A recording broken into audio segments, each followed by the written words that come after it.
What is up, y'all? How's everybody? We are here for our weekly energy oracle forecast. Ooh, what's our first card? Okay, so we have throat chakra. This week it's about being authentic and honest and expressing our truth, even the things that may be uncomfortable for us to be honest about. Like maybe it's like you think that you have to sugarcoat parts of your personality to be more palatable for others, or maybe there are, I don't know, just parts of yourself that you've been subduing to placate or pacify or all of the other P words, but in order to please others, right? And so this week, I think that one of the things that is required of us in order to get past the block is opening that throat chakra. And that is living in our authenticity, being honest, not being afraid to take space up at the table and be at the party and speak out and like join the conversation, express yourself. We're in a holiday week, so if you're feeling like you need to be a wallflower, like maybe get in the conversation. If you're feeling, this is also Thanksgiving, so there's a lot of ways that we have layered complication with our feelings with our family. And so it's like there's this, contrast between wanting to keep the peace and wanting to speak our truth. And when our emotions are driving the ship, it's like we tend to either like not say anything, or we react in an emotional moment and everything's built up for all this time, and then we say something emotionally and it comes out in this crazy or intense or like really kind of volatile way, or even like maybe it doesn't, but like there's so much behind it that like even though it's not present on the surface, like people feel it underneath. And so you're like, well, why is everybody else allowed to pop off, and when I do it, it's like this? It's like, it's because there's something that you've been holding underneath, and so you haven't been able to express it properly in proper time. And so it's like when there's been a lot of like water pressure building behind a pipe with a kink in it.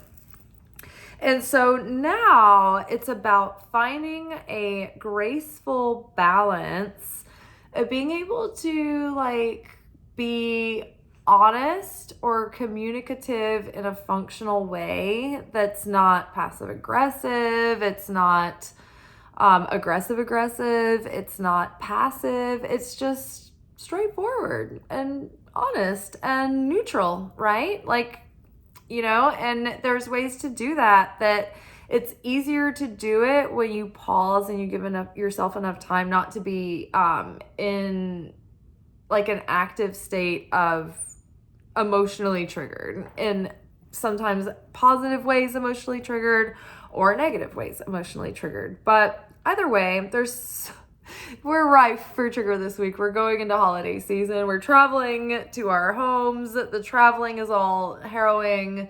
We're living in the end times. Like it's all intensified and crazy. So yeah, it's like, and then part of the struggle is like, yes, in order to evolve and transcend certain things, we have to speak these truths. But also in order to evolve and transcend these things, we have to like bite our tongue about things that the ego is, perpetuating. So there's a lot of like a fine balance and a tightrope act going on about witnessing where our higher self is coming through to be embodied and where our ego self is fighting for its life. Because we are going through that portal right now where there's such like this huge change, where we're in this moment where more so now than ever we could really align with this next level, with this higher self.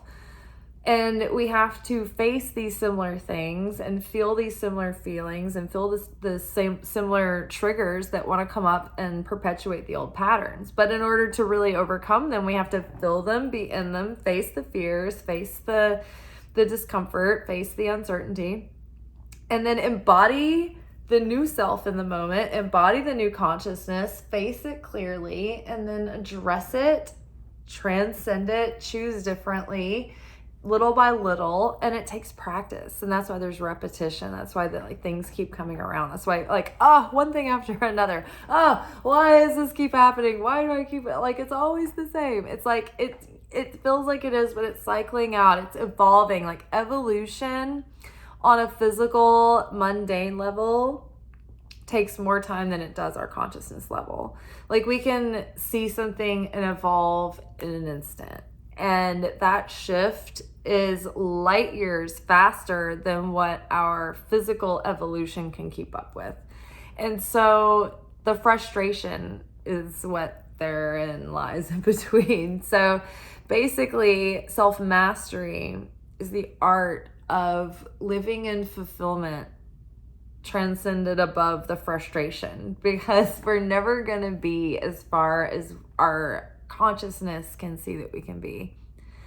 Our divinity is one step ahead of our humanity. And so the frustration is the lack of our humanity. It's humanity, why can't you keep up with my divinity? And so then the elixir is having mercy and favor and compassion and affinity for our humanity, even though our divinity is why can't we be here? It's oh boy, would I want to be there too. I mean, I want to be Nike, but I'm over here in Reebok's land, and I'm sorry. I want to be those air pumps, Nike, And here I am, a Reebok with 2 fold over Velcros, and it's just I know it sucks. But you have to love both, right? They both look great with sweatpants. They both have a cute elastic waist. So there we are. Speaking your truth, comfortable with the authenticity. I was where did the deck go? It's in my lap. Oh, okay. Lots of things happening. Okay, I'm seeing things, people. I'm seeing security. I'm seeing hope. I'm seeing harmony. And I'm seeing union. Fuck. Okay. Listen. Hold on. Oh, lots of good cards. Hope went away. Victory's at the bottom of the deck. Okay. Hope was in there. I saw it. I saw the hand with the butterflies. What came next? Okay. Security was after speaking the truth. So once we shift into being able to be in this authenticness, not holding back, but able to not sugarcoat it, but be kind and be in vibration with the light within us, but be honest. And also not denying that part of ourselves that has the grit and the edge and the hostility and whatnot. We don't want to deny that part either, but it's we can sweeten it and be kind in our truthfulness. Sometimes nature is cruel to be kind. There are moments where you have to be cruel to be kind, but there can be kindness and not destructiveness in truth, even hard truth, even tough love. Okay, security. So the more that we find the ability to open that truth, that authenticity, we're going to be creating new fertile life, new abundance. We're going to be establishing more security, because the more that we're in our own authenticity, it means that we're in a native state of authentic resonance with our true soul. And so vibrationally speaking, it means that we're not in a state of aggravation. We're not in any altered state. It's we found our true nature, our native state of vibration. And so we know what's true to us.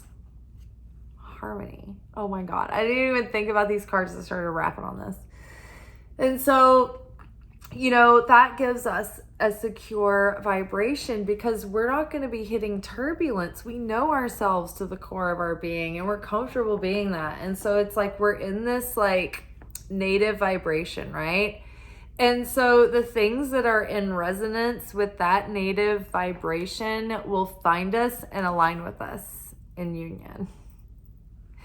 The more that we can find security and stability in that, right? We harmonize with that, right? And so listening is accompanying that, right? It's not just about speaking our truth, but it's about having an open heart and open ears and open consciousness to hear and recognize and accept the truth, and not trying to twist things in our mind to be what they want, or to be what we want them to be, not trying to manipulate or project, but it's really about being in the moment that life is presenting at any given moment, being present with it and looking at it point blank and accepting the truth of it.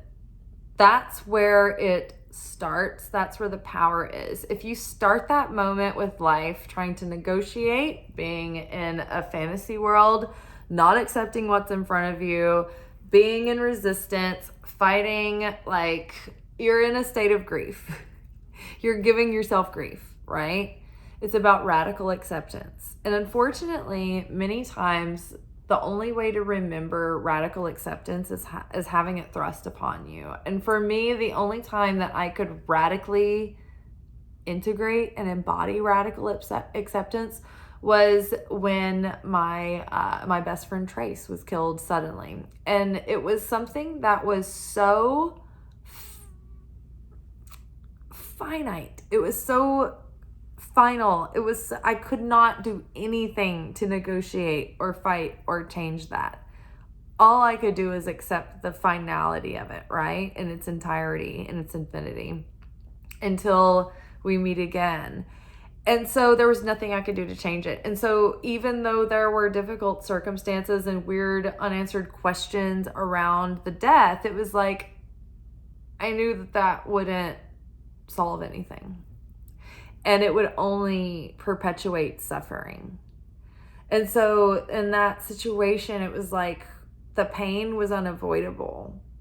But the suffering, I knew I wasn't having to go through that the same way that other people did who could not accept it, who were fighting the truth of the situation. You know what I mean? So listening has everything to do with that ability to be in radical acceptance. Because listening is a feminine, it's a receiving, right? It's accepting, right? And so if we can't accept the truth, then we can't hear it either. And so we'll hear what we want to hear. So if we want to hear the truth and we want to build real security, because if we build upon, we can will ourselves into changing and morphing and pretending and being a chameleon, right? But it's not permanent. Because it's not from our true core, our base, our root. It's only temporary, right? It's like dyeing our hair. It's going to grow out. It's going to show eventually. If you're not blonde, we're going to figure it out, baby. So it's like now we're done dyeing our hair, right? And we're just learning that the most powerful thing we can do is be in that authentic expression of what we truly are without trying to change or morph or bend ourselves into shape. And so what's going to ultimately bring us the most security is being in that truth of our being. Because then it's not going to be changing. It's not going to be thrown this way or that. We're not going to be oh, I'm knocked off my identity from this day to that. It's no, I am this. I'm solid. I'm a solid vibration.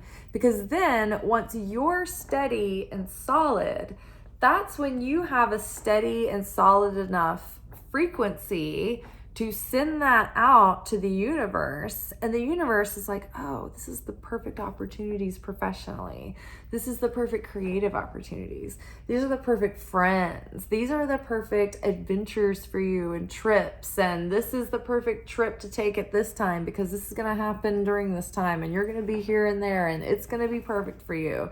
And this is going to be the perfect partner and the romantic partner for your life. And it's you're sending out a clear enough signal about who you really are that the magnets can start coming to you with some kind of like strong enough signal to connect with and maintain, right? And even if you attract things in the beginning, but if you're not truly that, then it's like once you are like too tired to keep up the facade anymore, even if you believe it, it's like then it's like once that starts dwindling and the ego starts crumbling, like the vibration will too, and that person won't resonate because they might have been authentically that and you weren't, and it all crumbles and it was a false sense of reality, and then you have Tower card.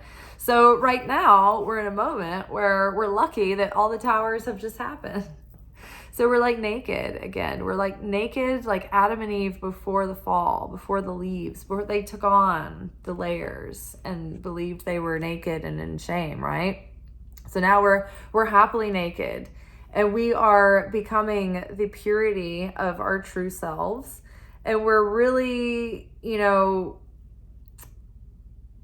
becoming secure in that, right? And building upon that and building that upon a foundation, and it's creating harmony and resonance that's bringing what we want. That's what resonates us into union, and not only outer things into union with us. We're not just talking about soulmates and friends and experiences and opportunities and enhancements and our goals, but that's within the self too. It's like we are finally bringing our psyche into union with our soul and our spirit. It's like we're getting this deeper sense of connection with source and with our higher self. And so that's giving us a more grounded, dispassionate, crazy sense, and we're more emotionally sober. And in that emotional sobriety, we can attach more and build more on our ability to observe and find our certainty in source, even in things like beyond what we can see and what we can feel and what we can touch. We can choose beyond what's logical and reasonable, and we can choose faith in source and know that gives us even more edge and even more power and brings us even more into union with what we do want. And maintains our harmony. And then ultimately, part of this is that we need to be an open, receptive vessel to receive guidance from the light, but also the guidance from the light comes through the channels of the people around us.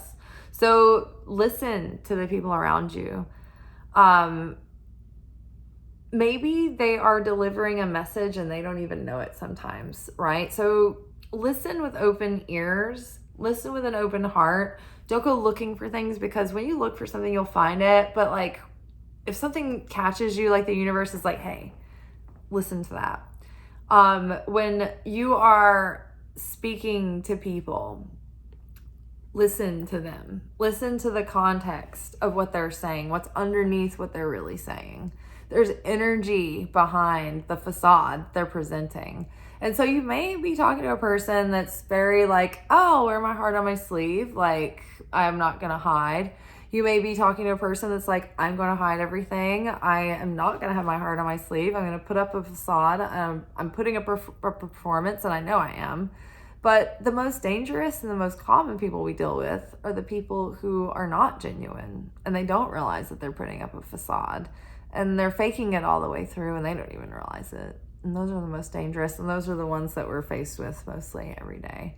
And so it's most important to learn to listen to them, because they don't even know what they're telling you. And what they're telling you is not what you should be listening to. You should be listening to the why. Why are they acting this way? What is it that they really want? What does that say? What kind of motives do they have, right? Things can be very sparkly and very attractive and very fun on the outside, but when you really listen to what's going on beneath the surface, sometimes it's very dark, or sometimes it's not what it seems, or sometimes people are telling you the truth, but you don't want to hear it, and so you're looking past it because it's enjoyable to be around, right? So listening is very important. Listening to the positive sometimes is the hardest thing to do. you know, because sometimes the easiest thing to do is to hear the negative on the loop, right? And the self-mastery, the difficulty, the discipline here is learning how to discern when it's the ego tricking you and when it's your higher self. And, you know, therein lies a whole other hour to talk about things, but it's food for thought. So many times, like I've heard my Kabbalah teachers say that the Satan will overcomplicate things and the light is more simple. And also the Satan will make you want to have instant gratification, and want to reach for the thing that's instantly gratifying, but it costs you the thing that's like the long-term fulfillment and value. And then and most of the time the Satan or the opponent will want you to do the thing. It'll be like, do this, and it's going to be the thing that's more appealing or more easy, but it's like justifiable, like totally. Like there are many moral and ethical ways to justify the thing that you're doing, because it's the thing that you really want to do, and it's the most fun. It's like, oh, this is a better option. But many times it's the thing that seems like the thing that you don't want to do that's actually what the light needs you to do. Congratulations. Enjoy. All right, you guys. Well, I'm going to sign off here and have some dinner and a hot shower. And I hope y'all have a good week ahead. I think that it's going to be really good. I mean, we have union, we have harmony, we have security, right? And all that we're being asked to do is really listen honestly, get really honest, and be authentic and honest and be real. And you know what? Sometimes that's not denying our crusty side too, right? You know, I often there is a righteous anger that's different from a not righteous anger. But I was listening to a comedian on a rant today about things, and I was like, yeah, you know what, she's really onto something, and she's telling the truth about it. It was funny, but like it was the things that she was saying, it was real, it was true. And I often, like, I don't know, I'll trivialize my sarcasm, and sometimes it's really like poignant and true, and it's kind of a version of Jesus flipping the table. But then I'm telling myself, no, this is cheap sarcasm. This is rhinestone sarcasm. And this is the sarcasm of dumb hoes. I'm not a dumb hoe. But like some sarcasm is better than others, right? But, you know, my friend Jennifer's mom used to say sarcasm is the defense of weak people. And that's true too. It can be passive aggressive and it can be hurtful. And so you have to be careful about your humor and the way that you deliver your truth and your anger. But I don't know. Like, sometimes shit needs to be called out. And so I guess that's how we try to learn how to deliver it in a way that's effective for people to really hear. And if you're haughty and you're a dick or you're overly righteous, like, people are just gonna be like, you're a fucking dick. And it doesn't matter if you're saying something that's true, they're not gonna hear it. But then it's like, well, why can some people go on a rant and they're emotional about it and people do hear it? And it's like, yeah, I don't know, because the seed level of their consciousness is in a different place. And that's why we talk about seed level of consciousness, because that's what matters. It's like whatever vibration you're in, you can be saying the same thing as somebody else and it'll completely be delivered different. So we have real potential to break through this week and get into security and harmony and union with what we've been wanting to call in.